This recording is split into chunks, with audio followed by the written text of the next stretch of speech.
topic because all the elders that I work with around the world said it's probably the most important thing to know and to come to know and to reawaken during this time. And that is about the sacred feminine. And also in context of ceremony. This whole thing about sacred feminine, let me tell you very quickly just about some of my background. My generation was the last generation that had a fully intact traditional upbringing, where literally the entire village raised me. And I had to spend equal time with the women as I did with the men and with the elders. And that, I think that is why, plus the men that I grew up with, when I've been a hunter for like 45 years, as well as a fisherman, taking traditional foods for the community of St. Paul Island, where I was born. And the man's man, the role model I had, were people who were gentle, they were soft-spoken, they were not aggressive, they were not macho, and they would speak very little, but always be in a relationship. The best hunters had those qualities. In Western society, we call them, feminine qualities. But they were really, really important in terms of developing a sense of, not just sense, but a knowing and a connection to Mother Earth and all of Mother Earth's creation. You had to have those qualities. Without them, you can't access it. The Western role model of a man right now is kind of the antithesis. The ones you see on TV, they're macho, they're aggressive, and they're loud-spoken. And that's actually not a very healthy role model if you want to become connected to self and to others and to Mother Earth. And so I think that that's why later on, women elders, women healers, women spiritual leaders took me under their wing to go to, I guess, it's kind of like a woman's mystery school. And it lasted for 5 years, and it was intense. It was the most intense thing I've ever experienced in my life. I mean, women can really run you through the paces. You go really deep. And so the first, they asked me if I was willing to go through this. I said, yeah. And just to follow whatever those instructions were to the letter. And the first instruction was, go where the fear is. That was their first instruction. I said, oh, so any place that I had fear, I had to go to. It's kind of like in Western society, you call it dancing with the crow within. And that's to get to know the deepest and darkest side of my shadow. And to dance with it, which means you engage those fears in the deepest, darkest, most primal level, and don't judge it. Don't judge the experience, but have courage enough to go into it, no matter what it is. So I had to face my deepest fears. Some of them are very primal. It's in all of us. Fear of the unknown, fear of monsters, fear of demons. As children, we always have that.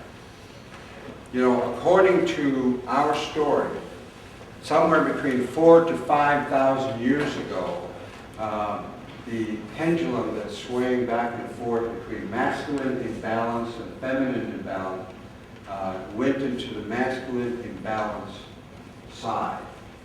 There had always been, since the beginning of time, the swing of this pendulum back and forth between one imbalance to the other. And the world's spiritual leaders knew this time was coming, and they communicated with each other through the internet, not the internet. Right? This is the thing that we call the original language of one. The original language of one was a time when all of us in all creation, every aspect of all creation that had sentience could communicate with each other. This is how, it's not a romanticized notion to say, you know, I can talk to trees, or I can talk to the water, I can talk to the earth. It's not a romanticized notion, it's real. And so there was a time, before the beginning of time, when we all had that ability, that we could communicate freely, including the internet, which is a spiritual form of communication where time and space does not have any relevance. And so all the world's leaders realized, spiritual leaders realized that this time the feminine or the masculine imbalance was going to occur. And they knew that everything feminine was going to be smashed. And that includes the templates for the spiritual teachings called the original instructions, were universal around the entire world with all the four sacred colors and all the four directions. The template, the basic foundational aspects of that spiritual underpinning is different in different parts of the world only because of cultural reflection of it. But I can go anywhere in the world today and go to any indigenous community where I'm invited and engage in their sacred ceremonies because the underlying principles are the same. And all indigenous peoples know this. You know, it's quite remarkable. That's all. The world spiritual leaders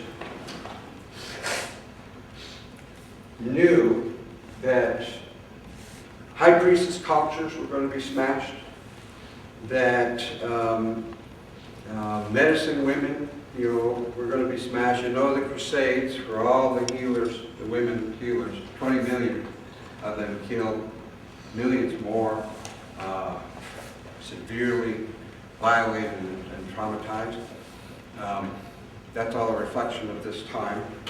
And that all Mother Earth-based cultures were going to be smashed, and women were going to be smashed, and Mother Earth is going to be smashed. Think about that. All of the things feminine are going to be smashed, and has been. We know this. We've been witness to this. We've experienced it. It's still here with us today. And so they considered the implication of that.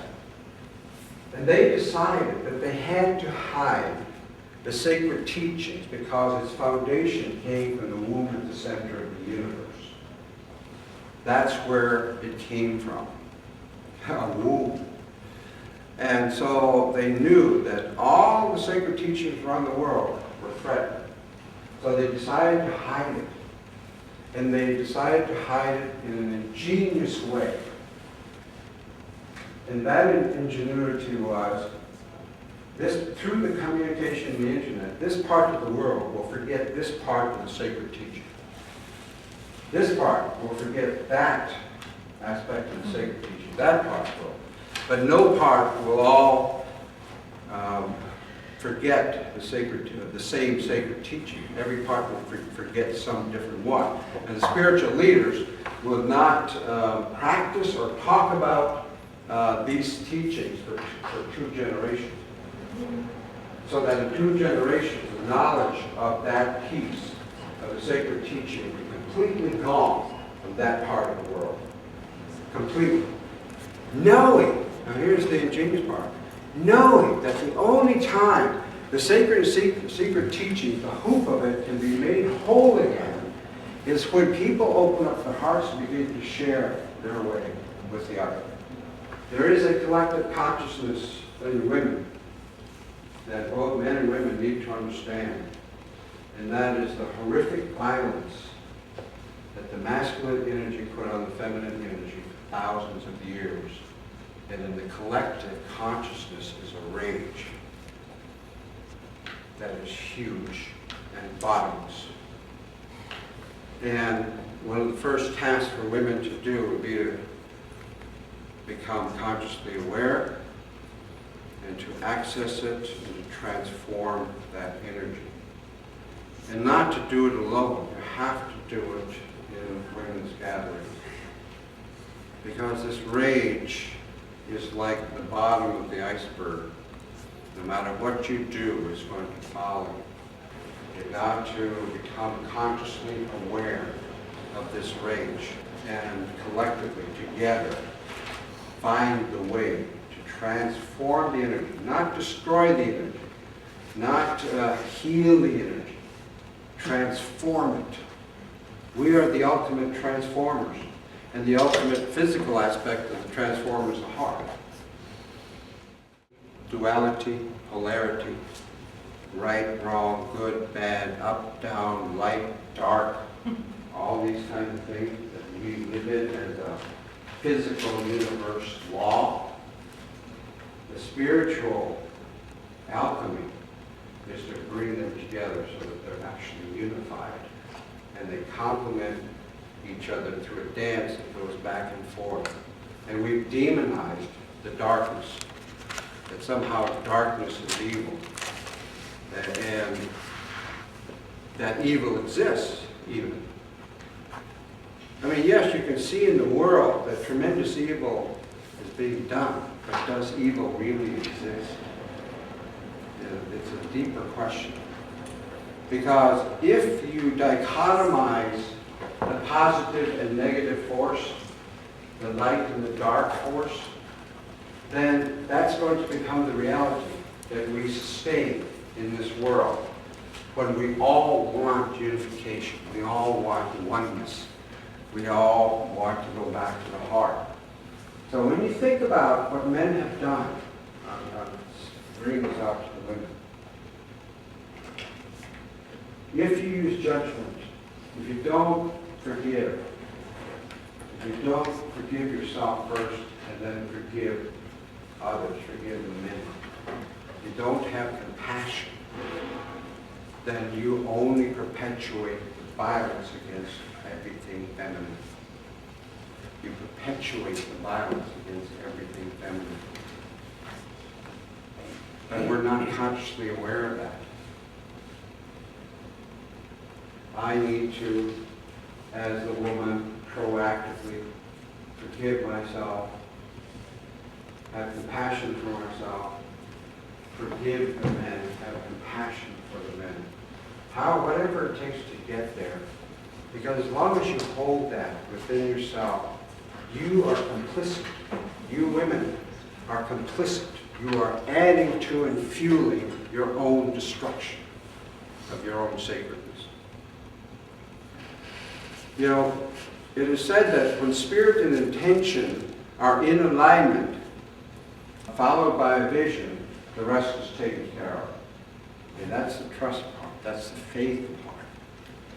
Spirit and intention in alignment, followed by a vision. That's all we need to do.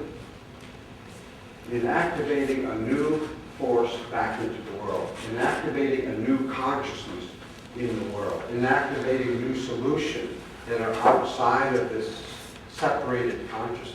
It can't be done by women.